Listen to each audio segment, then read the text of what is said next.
দেখেন 15 বছরে যে ভুরি ভুরি অভিযোগ ছিল, আজকে একটা সরকার চলে যাওয়ার পরপরই তাদের নেতাকর্মী থেকে শুরু করে একজন নির্বাচিত জনপ্রতি যারা আছে তারাও মানুষের সামনে দাঁড়াতে পারছে না।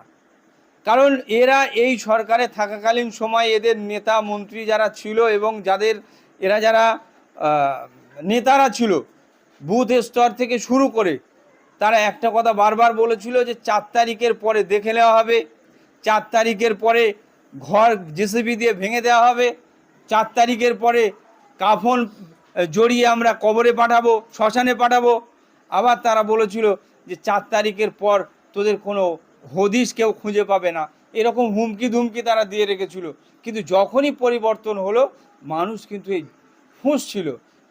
তাদের যখন দেখা পেয়েছে, যেখানে পাচ্ছে মানুষ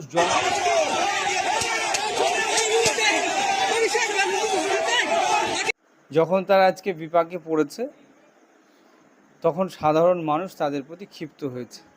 আমরা বিগত দিন 2021 থেকে এটাকে বারবার বলার চেষ্টা করেছি যে পশ্চিমবঙ্গে তৃণমূল কংগ্রেস পরিচালিত সরকার এবং তাদের নেতামন্ত্রীরা এবং নিচুতলার কর্মী যারা ছিল, তারা কিভাবে মানুষের উপর অত্যাচার করেছে আপনারা একটু চোখ তুলে তাকান, দেখুন।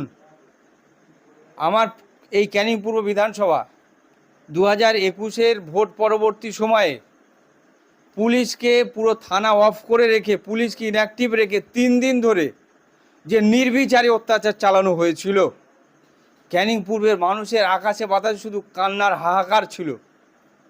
ঘর ছাড়া, বাড়ি ছাড়া, রমজান মাসে সেখানে মানুষদেরকে ইফতার পর্যন্ত করতে দেওয়া হয়নি। বারবার যখন আমরা এই নেতাদের কাছে জানানোর চেষ্টা করেছিলাম, তারা কিন্তু সেদিন কর্ণপাত করেনি। তারা বলেছিল কিছুই হয়নি, কিছুই হচ্ছে না।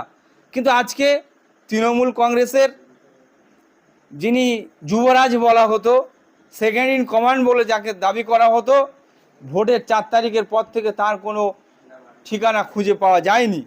তিনি আজকে যখন গিয়েছেন, তখন জনরোষের মুখে পড়েছেন। মানুষ দেখা যাচ্ছে তারই দলের নেতাকর্মীরা হয়তো তাকে আক্রমণ করেছে, কারণ এতদিন যখন তাদের কর্মীরা আক্রান্ত হচ্ছে, কোথায় তারা ছিল। কিন্তু তারপরেও আমি বলবো,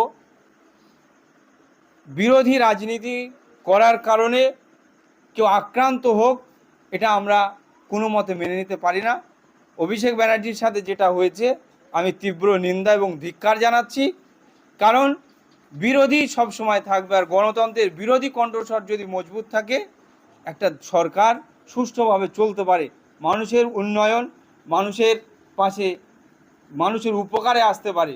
সেই জায়গায় বিরোধী হওয়ার কারণে যদি সব অভিষেক ব্যানার্জির উপরে অত্যাচার হয়, আমি তীব্র ধিক্কার এবং নিন্দা জানাচ্ছি, এটা কাম্য নয়। আমরা দেখলাম যে তার দলের যে 80 জন বিধায়ক আছে, তার মধ্যে 40 জন বিধায়ক তারা মুখ প্রকাশ করতে পারছে না যে আক্রান্ত হচ্ছে। এরকম রাজনীতি করে 15 বছর জনরোষের শিকার তারা হতে যাচ্ছে, মানুষ কিন্তু তাদের ক্ষোভ প্রকাশ করতে যাচ্ছে। কিন্তু ইন্ডিয়ান সেকুলার ফ্রন্ট এবং আমাদের প্রিয় চেয়ারম্যান, আমাদের দলের নেতৃত্ব, আমরা বারবার চেষ্টা করেছি এই জায়গায় যে কেউ অত্যাচার করেছে বলে পাল্টা অত্যাচার করা হবে, কেউ চোখ তুলে নিয়েছে বলে তার চোখ তুলে নেওয়া হবে, এই নীতিতে আমরা বিশ্বাসী নই।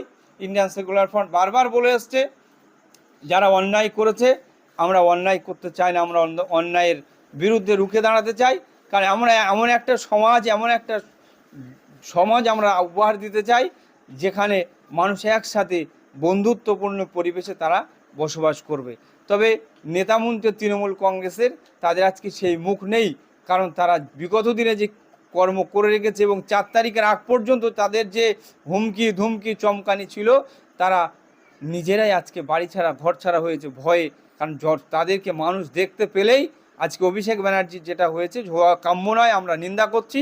তারপরেও আমরা বলবো, মানুষ কিন্তু তৃণমূলের নেতাকর্মীদের খুঁজে পেলে তাদের বিরুদ্ধে তারা এই ব্যবস্থা করবে। কিন্তু আমরা চাই সাধারণ মানুষ তারা শান্তি থাকুক, বিরোধী রাজনীতি যারা করছে তাদের পরিষদ দেওয়া হোক, তারা বিরোধী কণ্ঠ হিসাবে মানুষের কথা, মানুষের পাশে দাঁড়ানোর চেষ্টা করুক। যেভাবে তৃণমূলের একের পর এক কাউন্সিলর থেকে শুরু করে এমএলএ দল থেকে বসে আছেন এবং সই কেলেঙ্কারি এরকমও উঠে আসে, সামনে কি বিধানসভায় এদের পাওয়া যাবে বলে মনে করেন? দেখেন, তৃণমূল কংগ্রেস নেতা কর্মীদের দিয়ে সাধারণ মানুষ নিয়ে তারা চলছিল না।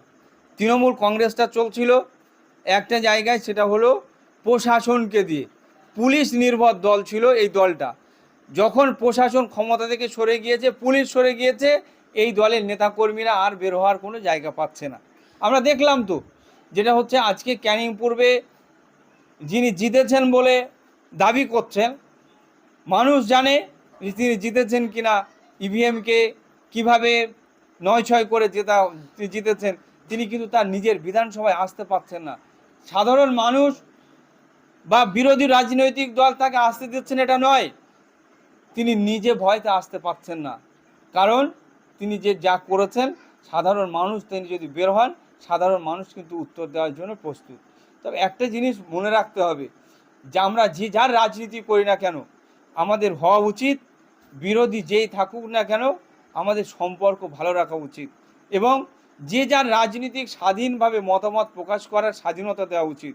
এটা যদি কেউ ছিন্ন করে, এই আজকে বিজেপি সরকার তারাও যদি মনে করে যে বিরোধীদের কণ্ঠকে তারা স্তব্ধ করে দেবে, কিন্তু সাধারণ মানুষ তাদেরকেও ছেড়ে দেবে না।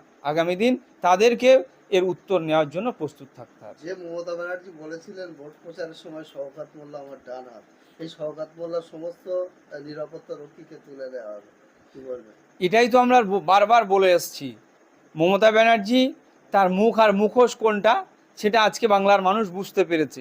কারণ যে মমতা ব্যানার্জি তিনি বিরোধী রাজনীতি করার সময় জীবনতলায় যার নেতৃত্বে সেখানে বোম মারা হয়েছিল, তাকেই যিনি একটা প্রশাসনিক সভা থেকে বোম বাঁধুয়া এবং এই বলে আখ্যায়িত করেছিল, সেখানে তিনি আবার ভোটে জেতার জন্য আমাদের প্রিয় চেয়ারম্যান, একমাত্র বাংলার বিরোধী যে কণ্ঠ ছিল পীরজাদা নওশাদ সিদ্দিকী মহাশয়কে হারানোর জন্য তিনি তাকে ডান হাত বলে দিয়েছিল।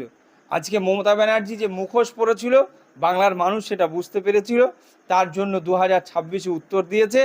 এবং আগামী দিন আপনারা নিশ্চিন্তে থাকুন, এই দল আর পশ্চিমবঙ্গের মানচিত্র থেকে পুরো নিশ্চিহ্ন হয়ে যাবে। কারণ মানুষ এদের থেকে মুখ ফিরিয়ে নিয়েছে, মানুষ বুঝতে পেরেছে যে কি ধোঁকা তাদের সাথে দেওয়া হয়েছিল।